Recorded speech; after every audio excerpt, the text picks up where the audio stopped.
우리에게 주시는 하나님의 말씀은 열왕기상 1장 22절로 31절 말씀, 22절로 31절 말씀입니다. 우리 한 목소리로 함께 봉독하시겠습니다. 밧세바가 왕과 말할 때에 선지자 나단이 들어온지라. 어떤 사람이 왕께 말하여 이르되 선지자 나단이 여기 있나이다 하니 그가 왕 앞에 들어와서 얼굴을 땅에 대고 왕께 절하고 이르되 내 주 왕께서 이르시기를 아도니아가 나를 이어 왕이 되어 내 왕위에 앉으리라 하셨나이까. 그가 오늘 내려가서 수소와 살찐 송아지와 양을 많이 잡고 왕의 모든 아들과 군사령관들과 제사장 아비아다를 청하였는데 그들이 아도니아 앞에서 먹고 마시며 아도니아 왕은 만세수를 하옵소서 하였나이다. 그러나 왕의 종 나와 제사장 사독과 요야다의 아들 브나야와 왕의 종 솔로몬은 청하지 아니하였사오니 이것이 내 주 왕께서 정하신 일이니까. 그런데 왕께서 내 주 왕을 이어 그 왕위에 앉을 자를 종에게 알게 하지 아니하셨나이다. 다윗 왕이 명령하여 이르되 밧세바를 내 앞으로 부르라 하며 그가 왕의 앞으로 들어가 그 앞에 서는지라. 왕이 이르되 내 생명을 모든 환난에서 구하신 여호와께 살아계심을 두고 맹세하노라. 내가 이전에 이스라엘의 하나님 여호와를 가리켜 내게 맹세하여 이르기를 내 아들 솔로몬이 반드시 나를 이어 왕이 되고 나를 대신하여 내 왕위에 앉으리라 하였으니 내가 오늘 그대로 행하리라. 밧세바가 얼굴을 땅에 대고 절하며 내 주 다윗 왕은 만세수를 하옵소서 하니라. 아멘. 오늘 이 본문의 말씀을 중심으로 어느 편에 쓸 것인가 라는 제목으로 주님이 주신 은혜를 나누고자 합니다. 다윗은 지금 70세에 가까운 노인입니다. 다윗의 기력이 급속도로 쇠약해지고 있습니다. 다윗은 스스로 자신의 몸조차 가누지 못할 정도가 되었습니다. 다윗과 나이가 크게 차이나지 않는 조카 요압 장군이나 아비아달 대제사장은 왕성하게 활동을 하고 있는 반면 다윗은 그렇지가 못합니다. 이불을 덮어도 따뜻하지 않을 만큼 몸이 차갑게 식어져 가고 있었습니다. 이러한 다윗의 급격한 노쇠가 국가적으로 심각한 문제가 되었습니다. 단순히 늙어가는 정도가 아니라 국정을 전혀 돌볼 수 없을 정도로 쇠약해져 가고 있었고 무엇보다 후계자에게 왕위를 물려주지 않은 상태에서 국정 공백이 우려되었기 때문입니다. 그래서 신하들은 어떻게 해서든지 다윗의 원기를 복돋우기 위해 아리따운 처녀를 구해서 다윗 왕을 수종들게 합니다. 요즘 상식으로 오면 이런 일은 이상하게 보이지만 역사가 요세푸스에 따르면 당시에 이러한 방법은 늙은 남자의 원기를 복돋우는 의학적 처방의 한 형태였다고 합니다. 그런데 다윗은 이 여인과 잠자리를 하지 않았다고 4절 하반절에서 말씀합니다. 노욕을 부리지 않았다는 것입니다. 비록 육신은 약해져 가고 있었지만 다윗의 영성은 여전했고 경건을 유지하려고 애쓰던 것으로 보입니다. 또한 하나님에 대한 그의 열정은 식지 않았습니다. 역대상 22장에서 29장에 보면 죽음이 임박할수록 다윗은 육신의 일보다 하나님께 대한 열정이 더 뜨거워졌습니다. 성전 건축을 위한 준비를 마무리하고 그에 따른 필요한 재정과 설계도를 준비하고 제사 제도를 완비했습니다. 다윗 왕의 급격한 육체적 쇠락이 국가적 염려거리가 된 이때에 오히려 이것을 절호의 기회로 여기는 사람이 있었습니다. 그가 누굴까요? 바로 다윗의 아들 아도니아였습니다. 이방 나라 기준으로 볼 때 그가 왕위 계승 1순위인 것입니다. 아버지 다윗 왕이 국정을 수행하기 어려울 정도로 급격히 노쇠해지자 아도니아는 이때를 놓치지 않습니다. 5절 말씀 같이 읽겠습니다. 그때에 핫깃의 아들 아도니아가 스스로 높여서 이르기를 내가 왕이 되리라 하고 자기를 위하여 병거와 기병과 호위병 50명을 준비하니 아도니아는 왕권에 대한 야심을 노골적으로 드러냅니다. 장남으로서 이렇게 행동할 수 있지 않느냐고 생각할 수도 있습니다. 그런데 아도니아의 이러한 행동은 큰 문제점을 안고 있습니다. 그 이유는 다윗이 비록 후계자를 확정하여 공포하지는 않았지만 솔로몬이 후계자로 내정되어 있었기 때문입니다. 하나님께서 다윗에게 후계자를 말씀하셨습니다. 역대상 22장 9절에 보면 보라 한 아들이 내게 나리니 그는 온순한 사람이라 내가 그로 주변 모든 대적에게서 평온을 얻게 하리라. 그의 이름은 솔로몬이라 하리니 이는 내가 그의 생전에 평안과 안일함을 이스라엘에게 줄 것임이니라. 나단 선지자도 이 사실을 알고 있었고 하나님의 계시를 근거로 아내 바세바에게 맹세까지 해놓은 상태였습니다. 그리고 신하들도 이 사실을 충분히 짐작하고 있었을 것입니다. 그런데 솔로몬이 아직 어리기 때문에 다윗은 후계자 문제를 확정하여 공포하지는 않았던 것 같습니다. 그런데 아도니아가 다윗이 노쇠하여 국사를 돌볼 수 없는 상황에 이르자 이 틈을 타서 왕권에 대한 야심을 드러낸 것입니다. 아도니아는 자신이 장조로서 권리가 있다고 생각했을 것입니다. 세속적 관점에서 보면 그가 왕위 계승자 1순위였습니다. 그리고 그의 용모가 뛰어났습니다. 6절에 보면 그는 압살롬 다음에 뛰어난 자요 용모가 심히 준수한 자라. 그리고 그에게는 정치력과 필요한 인맥을 동원할 수 있는 능력도 있었습니다. 그런데 아도니아가 놓친 것이 있었습니다. 그것은 신정 왕국 이스라엘의 왕은 하나님이 세우신다는 사실입니다. 자신의 아버지 다윗이 왕이 된 것도 바로 하나님이 세우셨기 때문입니다. 또한 아도니아 자신도 하나님의 뜻이 자신에게 있지 않다는 것을 알고 있었습니다. 왕상 2장 15절에서 그는 이렇게 말합니다. 그가 이르되 당신도 아시는 바이거니와 이 왕위는 내 것이었고 온 이스라엘은 다 얼굴을 내게로 향하여 왕으로 삼으려 하였는데 그 왕권이 돌아가 내 아우의 것이 되었음은 여호와께로 말미암음이니이다. 그러나 아도니아는 그것을 인정하지 않았습니다. 아도니아는 자신의 정치력을 이용해 인맥을 동원하는 능력을 보입니다.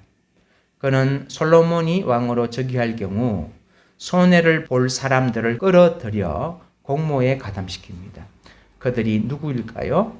바로 군대 장관 요압과 제사장 아비아달입니다. 이들은 솔로몬이 왕이 될 경우 기득권을 빼앗길 사람들입니다. 다윗 왕과 동고동락한 충신들로서 다윗이 헤브론에서 왕이 되었을 때부터 핵심 세력이었습니다. 이들을 헤브론 구 세력이라고 부를 수 있습니다. 그런데 솔로몬이 왕이 되면 그를 보좌할 신진 세력들이 있었습니다. 그들은 시위대장 버나야와 제사장 사독이었습니다. 요압과 아비아달도 하나님의 뜻에 따라 솔로몬이 후계자로 내정된 것을 알고 있었습니다. 그런데 이들은 자신의 욕심을 따라 행동합니다. 하나님의 뜻을 따르지 않고 그들의 죽은 다윗 왕의 뜻을 받들지도 않습니다. 왜 이들이 이렇게 행동할까요? 개인적인 권력욕이 작용한 것입니다. 다윗 사후에도 아도니아를 통해 권세를 계속 확보하려 한 것입니다. 인간 사회에는 이해관계가 불가피하게 대립되고 분파가 있기 마련입니다. 그러나 믿음의 사람이라면 하나님의 뜻을 분별하고 물러설 때 물러서야 합니다. 이들은 이미 다윗과 함께 충분한 영광을 누렸고 이제 새 인물들에게 자신들의 자리를 내주어야 합니다. 그것이 선약과 같을지라도 하나님의 뜻이라면 자신의 권력력을 내려놓고 주군의 뜻을 따라야 했습니다. 이것이 신본주의적 가치관을 가진 사람들이 하는 일입니다. 그런데 이들은 자신의 욕심을 따라 아도니아와 함께 행동합니다. 하나님의 뜻을 거스릅니다. 그 결과는 무엇입니까? 하나님의 뜻을 대적하는 자리에 선 것입니다. 그리고 이들은 아도니아를 따르고 돕습니다. 우리 7절 말씀 함께 읽겠습니다. 아도니아가 수르야의 아들 요압과 제사장 아비아달과 모의하니 그들이 따르고 도우나. 한순간 욕심과 이로 인한 잘못된 판단이 그들의 운명을 바꾸어 버리고 말았습니다. 그런데 이들과 정반대로 행동한 사람들이 있었습니다. 그들이 누구일까요? 8절에서 말합니다. 제사장 사독과 요야다의 아들 버나야와 선지자 나단과 시므이와 에리와 다윗의 용사들은 아도니아와 같이 하지 아니하였더라. 왜 이들은 아도니아의 뜻을 따르지 않았을까요? 하나님의 뜻을 알고 있었기 때문입니다. 그리고 죽은 다윗의 뜻을 알고 있었기 때문입니다. 그런데 이렇게 하는 것은 당시 상황을 생각할 때 쉬운 일이 아니었습니다. 여전히 군권이 요압에게 있었고 아비아달은 종교 세력을 대표하고 있었기 때문입니다. 아도니아가 하는 일에 제동을 걸 수 있는 유일한 한 사람은 다윗 왕인데 그는 지금 자기 몸도 가누지 못하는 쇠약한 상태에 있었기에 반역이 성공한다면 이들의 목숨은 위태로울 수밖에 없었습니다. 그럼에도 사독 브나야 나단과 다윗의 용사들은 아도니아를 따르지 않습니다. 왜 그렇습니까? 이들은 하나님의 뜻을 알고 따르는 신본주의적인 사람들이었기 때문입니다. 상황의 유불리에 따라 행동하지 않고 위험을 감수해야 하지만 하나님의 뜻을 따르는 자들로 남기로 한 것입니다. 아도니아는 준비를 철저히 합니다. 요압과 아비아달의 전폭적인 지원을 받습니다. 다윗 왕은 노쇠해져 침상에만 있으므로 이제 이러한 일들을 안다고 할지라도 막을 방법이 없습니다. 아도니아는 마침내 거사를 시행합니다. 왕으로서 즉위식을 갖고 스스로 왕으로 자처하고 나선 것입니다. 9절입니다. 아도니아가 에느로겔 근방 소헬렛 바위 곁에서 양과 소와 살찐 송아지를 잡고 왕자 곧 자기의 모든 동생과 왕의 신하된 유다 모든 사람을 다 청하였으나 선지자 나단과 브나야와 용사들과 자기 동생 솔로몬은 청하지 아니하였더라. 아도니아가 이렇게 행동할 수 있었던 것은 쇠약해져 버린 아버지 다윗이 어쩔 수 없을 것이고 솔로몬은 아직 어리고 어떻게 대처할 수 없을 것이라 판단했기 때문입니다. 아도니아는 모든 것을 갖추고 있었습니다. 정치력, 군부와 종교계를 아우르는 인맥을 끌어들이는 능력, 모든 것이 완벽하다고 생각했을 것입니다. 그런데 아도니아가 고려치 못한 한 가지가 있습니다. 그것은 하나님을 고려하지 않은 것입니다. 솔로몬을 왕으로 내정하신 하나님을 완전히 무시한 것입니다. 이스라엘의 영원한 왕이신 하나님을 고려하지 않았다는 것입니다. 하나님은 사람의 중심을 보십니다. 다윗을 왕으로 세우신 이유가 무엇입니까? 다윗의 중심을 보셨기 때문입니다. 그 중심이 하나님의 마음에 합했기 때문입니다. 하나님이 쓰시는 사람은 외모나 인간적인 능력보다 그의 중심이 하나님을 향하는 사람입니다. 아멘. 사무엘상 16장 7절 여호와께서 사무엘에게 이르시되 그의 용모와 키를 보지 말라. 내가 이미 그를 버렸노라. 내가 보는 것은 사람과 같지 아니하니 사람은 외모를 보거니와 나 여호와는 중심을 보느니라 하시더라. 아도니아가 거사 장소로 택한 장소는 에너로겔입니다. 자신이 왕으로 등극하였음을 공개적으로 선언하기에 좋은 장소입니다. 이곳은 흰놈 골짜기와 기드론 골짜기가 합류하는 샘터로 사람들이 모이는 곳이며 예루살렘과는 불과 200m 떨어진 곳입니다. 아도니아는 양과 소와 살찐 송아지를 잡습니다. 9절 상반절, 아도니아가 에너로겔 근방 소헬렛 바위 곁에서 양과 소와 살찐 송아지를 잡고, 여기서 잡다라는 단어는 잔치를 위하여 동물을 잡는다는 의미보다는 희생 제사를 위해 동물을 토살한다는 뜻을 가지고 있습니다. 그래서 다른 번역 성경본에서는 제물로 바쳤다 혹은 제사를 드렸다라고 번역하고 있습니다. 다시 말해 아도니아가 한 일은 하나님께 제사를 드린 것입니다.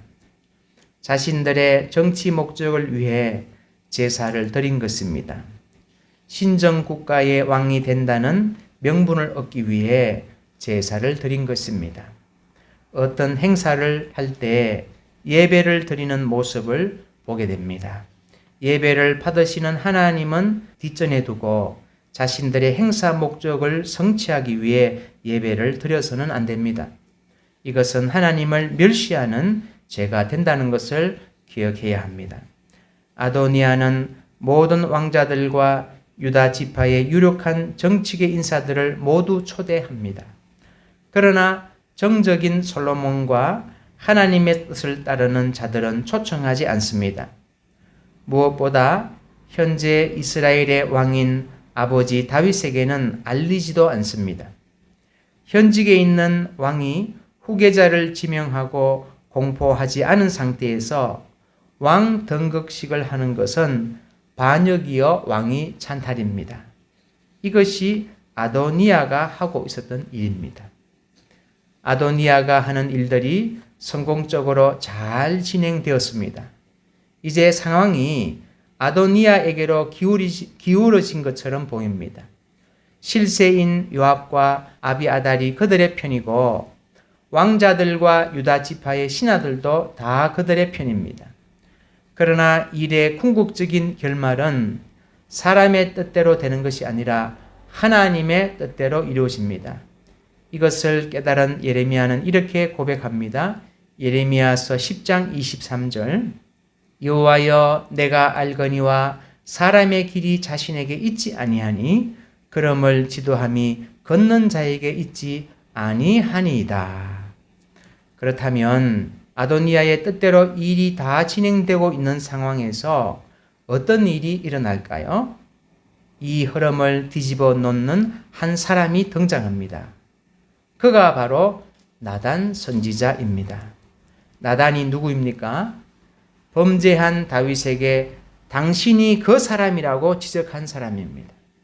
하나님의 뜻을 과금없이 그대로 전하는 선지자입니다. 그는 솔로몬이 태어날 것을 다윗에게 예언해 주었고 그의 이름까지 알려주었던 사람입니다. 나단은 철저히 하나님의 뜻을 따르는 종이었습니다. 하나님은 이 나단을 사용하십니다. 나단 선지자는 하나님의 뜻을 알았고 그 뜻을 항상 앞세운 사람이었기에 용감하고도 지혜롭게 앞장서서 이 사태를 전환시킵니다. 그는 먼저 밧세바에게 가서 다윗에게 사태의 심각성을 알리도록 합니다. 왜 밧세바일까요? 밧세바는 다윗에게 가장 총애를 받는 사람으로서 사건의 전말을 가장 효과적으로 전달할 수 있는 인물입니다. 아도니아가 정권을 잡게 되면 솔로몬과 함께 제거되어야 할 1순위가 됩니다. 밧세바는 다윗 왕에게 가서 이 사건을 그에게 알립니다. 17절과 18절 말씀 우리 같이 읽겠습니다. 그가 왕께 대답하되 내 주여 왕이 전에 왕의 하나님 여호와를 가리켜 여종에게 맹세하시기를 내 아들 솔로몬이 반드시 나를 이어 왕이 되어 내 왕위에 앉으리라 하셨거늘 이제 아도니아가 왕이 되어서도 내 주 왕은 알지 못하시나이다. 이때 나단 선지자가 나타납니다. 나단은 사태의 심각성을 알게 된 왕에게 사건의 해결을 위해 신속히 결정을 내리도록 이끌어줍니다. 22절, 24절, 27절 말씀. 바세바가 왕과 말할 때에 선지자 나단이 들어온지라 이르되 내 주 왕께서 이르시기를 아도니아가 나를 이어 왕이 되어 내 왕위에 앉으리라 하셨나이까. 이것이 내 주 왕께서 정하신 일이니까. 그런데 왕께서 내 주 왕을 이어 그 왕위에 앉을 자를 종에게 알게 하지 아니하셨나이다. 바세바와 나단의 보고를 들은 다윗은 솔로몬을 자신의 후계자로 삼을 것을 제거합니다. 비록 다윗의 몸은 급격히 쇠약해지고 있었지만 그의 영성과 총명은 여전했습니다. 다윗은 단호하고도 신속한 처리를 지시합니다. 29절, 30절 우리 같이 한번 읽겠습니다. 왕이 이르되 내 생명을 모든 환난에서 구원하신 여호와께서 살아계심을 두고 맹세하노라. 내가 이전에 이스라엘의 하나님 여호와를 가리켜 내게 맹세하여 이르기를 내 아들 솔로몬이 반드시 나를 이어 왕이 되고 나를 대신하여 내 왕위에 앉으리라 하였으니 내가 오늘 그대로 행하리라. 32절로 35절에서 다윗은 구체적인 지시를 이렇게 내립니다. 다윗 왕이 이르되 제사장 사독과 선지자 나단과 요야다의 아들 브나야를 내 앞으로 부르라 하니 그들이 왕 앞에 이른지라. 왕이 그들에게 이르되 너희는 너희 주의 신하들을 데리고 내 아들 솔로몬을 내 노새에 태우고 기온으로 인도하여 내려가고 거기서 제사장 사독과 선지자 나단은 그에게 기름을 부어 이스라엘 왕으로 삼고 너희는 뿔나팔을 불며 솔로몬 왕은 만세수를 하옵소서 하고 그를 따라 올라가라. 그가 와서 내 왕위에 앉아 나를 대신하여 왕이 되리라. 내가 그를 세워 이스라엘과 유다의 통치자로 지명하였느니라. 다윗은 군사적인 행동을 지시하지 않습니다. 그가 내린 첫 번째 명령은 제사장과 선지자 앞에서 솔로몬에게 기름을 붓게 한 것입니다. 이것은 무엇을 뜻합니까? 군사력으로 되는 것이 아니라는 것입니다. 하나님의 뜻이 누구에게 있느냐가 중요하다는 것입니다. 아도니아는 지금 힘으로 왕위를 찬탈하려고 실세들과 함께 거짓된 제사를 드리고 있습니다. 그러나 다윗은 이런 것을 두려워하지 않고 제사장과 선지자 앞에서 솔로몬에게 기름 부음을 받게 하라고 지시하고 있는 것입니다. 하나님의 뜻을 앞세우고 있는 것입니다. 비록 현실이 아도니아에게로 기울어진 것처럼 보이지만 하나님의 뜻이 이루어질 것이라는 굳은 믿음을 가지고 있는 것입니다. 솔로몬이 기름 부음을 받은 기온샘은 기드론 골짜기 안 성읍 바로 외곽에 인접해 있는 셈입니다. 예루살렘의 주된 수원지로서 자연적으로 사람들이 운지받은 곳입니다. 솔로몬의 왕저기를 널리 공포할 수 있는 적합한 장소인 것입니다. 솔로몬이 기름 부음을 받자 어떻게 되었을까요? 백성들의 민심이 솔로몬에게 급격하게 쏠립니다. 45절 모든 백성이 그를 따라 올라와서 피리를 불며 크게 즐거워하므로 땅이 그들의 소리로 말미암아 갈라질 듯하니. 이스라엘 나라에는 하나님의 뜻을 따르는 신하들과 백성들이 많이 있었습니다. 비록 다윗 왕이 노쇠한 상태에 있지만 그의 영성은 깨어 있었고 경건한 모습을 간직하고 있었습니다. 이러한 다윗의 결정에 신하와 모든 백성들이 환영한 것입니다. 47절, 48절 왕의 신하들도 와서 우리 주 다윗 왕에게 축복하여 이르기를 왕의 하나님이 솔로몬의 이름을 왕의 이름보다 더 아름답게 하시고 그의 왕위를 왕의 위보다 크게 하시기를 원하나이다 하며 왕이 침상에서 몸을 굽히고 또한 이르시기를 이스라엘의 하나님 여호와를 찬송하리로다. 여호와께서 오늘 내 왕위에 앉을 자를 주사 내 눈으로 보게 하셨도다 하셨나이다 하니. 군권이 요압에게 있었고 아비아달이 종교적 세력을 대표하고 있었지만 하나님의 뜻을 거스를 수는 없었습니다.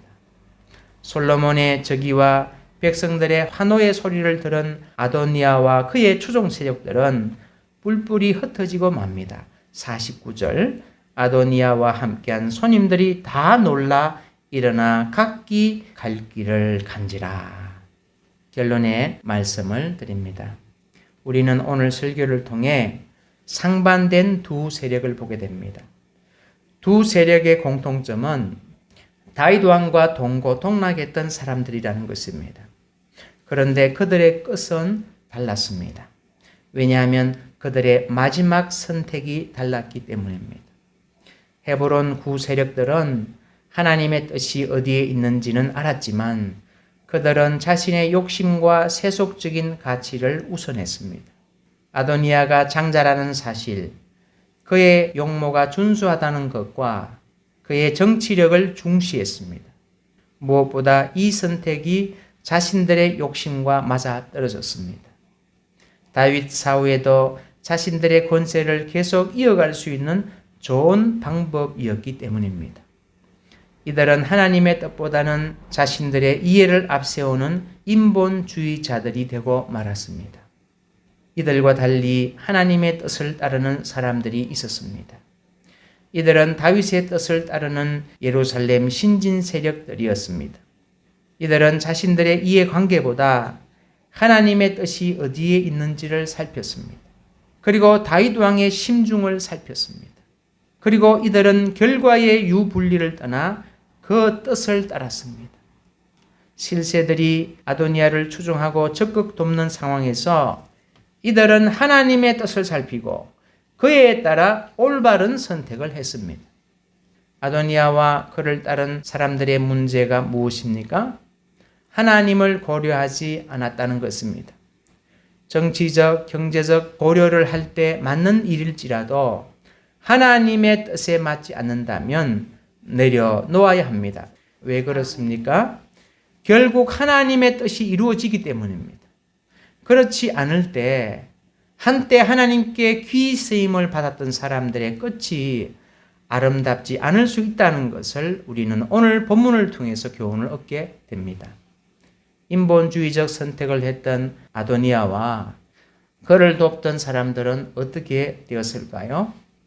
아도니아는 자신의 목숨을 잃게 되었고 요압은 성전 뿔 아래서 죽임을 당했고 아비아달은 대제사장직에서 파면되어 겨우 목숨만 부지하고 낙향하게 됩니다. 여러분과 저도 복잡한 인생살이 가운데 어려운 선택의 상황에 직면할 수 있습니다. 그럴 때 고려해야 할 여러 가지 요소들이 있겠지만 나단 선지자와 브나야와 사독과 다윗의 용사들과 같이 하나님을 최종적으로 고려함으로 올바른 선택을 하고 아름다운 퇴장을 할 수 있기를 소망합니다. 그 과정은 어려울지라도 결국 하나님의 뜻이 서기 때문에 하나님의 편에 서게 되는 것이 되며 하나님의 칭찬과 인정을 받고 상급을 받는 복된 인생이 될 줄 믿습니다. 연약한 우리들이 이러한 삶을 살도록 성령님께서 늘 깨우쳐 주시고 인도해 주시기를 기도합니다. 아멘.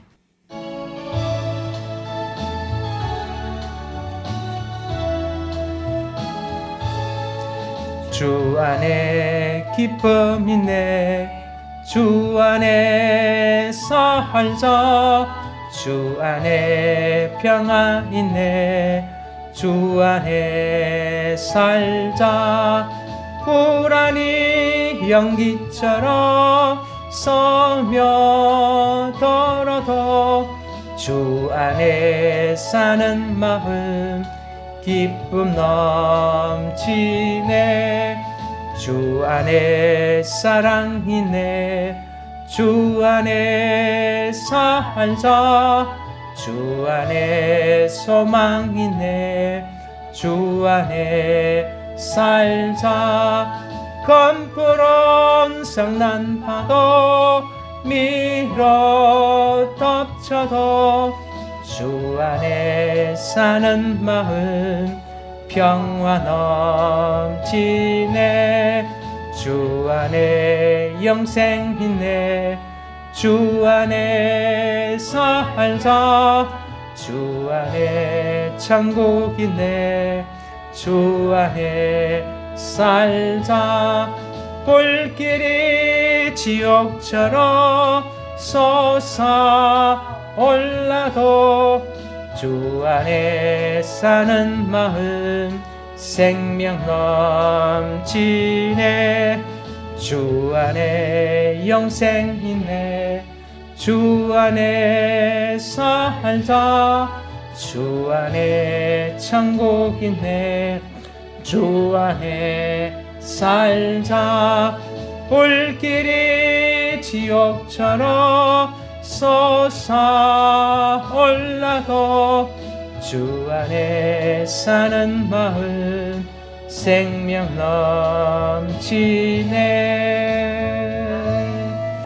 지금은 갈보리 십자가에서 피를 흘려 우리를 영원한 죽음에서 구원하신 예수 그리스도의 크신 은혜와 독생자 예수 그리스도를 보내시기까지 우리를 사랑하신 하나님 아버지의 무한하신 사랑과 오늘도 광야 세상 가운데 살아가는 우리들을 불러서 참으로 이 복잡한 인생살이 가운데 어려운 선택에 직면할 때 하나님을 먼저 고려함으로 최후의 승리자가 되도록 우리를 감화 감동하시고 교통하시는 성령의 역사가 이 말씀 앞에 아멘으로 화답하며 연약하지만 부족하지만 말씀 붙들고 살아가기로 다짐하는 하나님의 사랑하는 아들, 딸 머리 위에 이제부터 영원히 함께 하심을 간절히 축원드리옵나이다. 아멘.